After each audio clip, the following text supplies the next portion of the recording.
Eu quero agradecer nesse carro aqui pelos 50 anos, nessa trajetória da capoeira.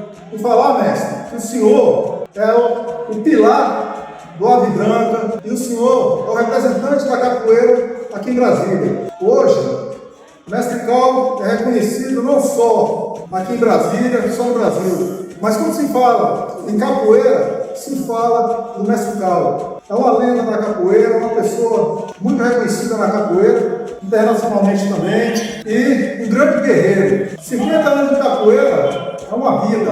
Eu espero, mestre, que o senhor tenha mais 50 e muitos ainda pela frente. Tá joia, mestre?